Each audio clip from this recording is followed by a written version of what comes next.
pelajaran geografi. Hari ini kita akan membahas tentang sumber daya alam. Pasti kalian sering dengar apa itu sumber daya alam.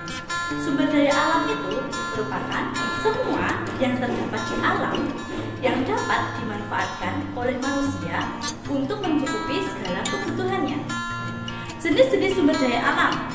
Sumber daya alam dibagi menjadi dua. Ada sumber daya alam hayati atau biotik, ada yang kedua sumber daya alam non-hayati atau abiotik. Sumber daya alam hayati berasal dari semua makhluk hidup. Ada hewan, tumbuhan, dan lain sebagainya. Sedangkan sumber daya non-hayati atau abiotik itu berarti selain dari makhluk hidup. Yang pertama, sumber daya alam berdasarkan sifatnya. Ada sumber daya alam yang tidak dapat diperbarui dan sumber daya alam yang dapat diperbarui. Sumber daya alam yang dapat diperbarui adalah sumber daya yang dapat tersedia kembali dalam waktu yang cepat sehingga tidak dapat habis. Contohnya ada hewan, tumbuhan, air, tanah, dan energi matahari. Kedua, sumber daya alam yang tidak dapat diperbarui adalah sumber daya yang berasal dari alam dalam jumlah terbatas sehingga bila digunakan secara terus-menerus akan habis atau punah. Contohnya barang-barang tambang seperti logam, batu bara, dan minyak bumi. Jenis sumber daya alam berdasarkan tujuannya. 1. Sumber daya materi. Sumber daya materi merupakan sumber daya alam yang berbentuk benda mati. Sumber daya alam ini dimanfaatkan bentuk fisiknya, contohnya emas, besi, tembaga, nikel, garam, fosfat, dan marmer. Yang kedua, sumber daya hayati. Sumber daya hayati merupakan sumber daya alam yang berasal dari makhluk hidup. Sumber daya alam yang berasal dari tumbuhan disebut sumber daya nabati. Sumber daya alam yang berasal dari hewan disebut sumber daya hewani. Yang ketiga, sumber daya energi. Sumber daya energi merupakan sumber daya alam yang dimanfaatkan energinya oleh manusia. Sumber daya ini jika diolah dapat menghasilkan energi panas yang sangat dibutuhkan untuk kehidupan manusia. Ada dua jenis sumber daya energi.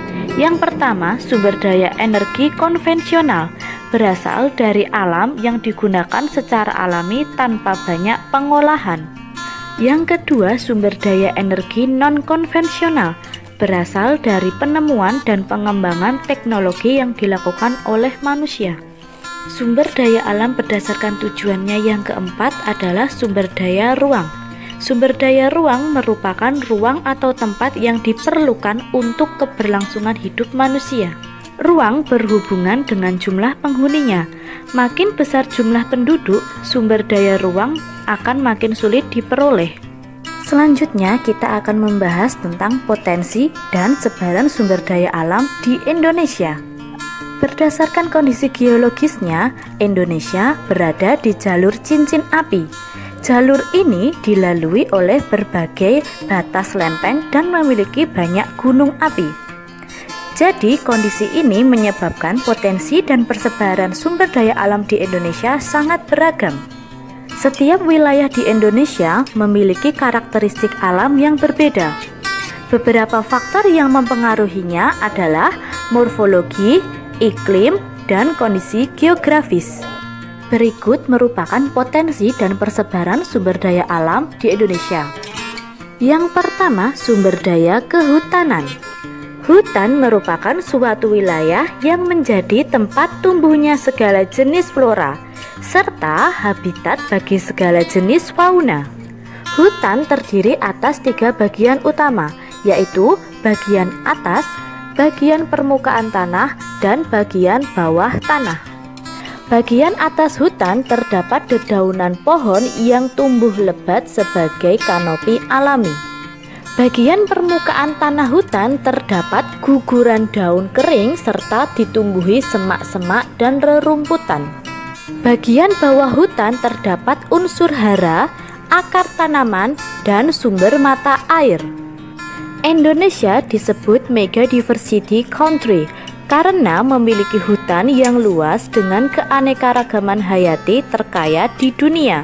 Dari sejumlah 4.000 jenis kayu di hutan Indonesia, sekitar 267 jenis merupakan kayu yang mempunyai nilai ekonomis tinggi.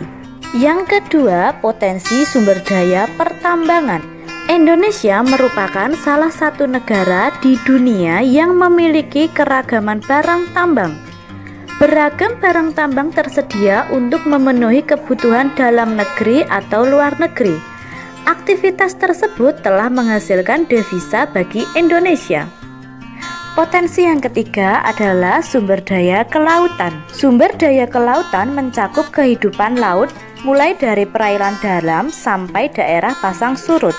Laut merupakan sumber perikanan terbesar bagi Indonesia. Kegunaan laut telah berkembang untuk pemanfaatan minyak bumi, mineral, dan nabati. Laut juga menyediakan berbagai sumber nabati seperti rumput laut dan tumbuhan laut. Yang keempat, sumber daya pariwisata. Keindahan alam Indonesia merupakan sumber daya yang cukup potensial. Wilayah berupa kepulauan dengan pesisir yang luas merupakan potensi yang dapat dikembangkan untuk kegiatan pariwisata. Wilayah dataran tinggi dikelola untuk wisata alam dan agrowisata.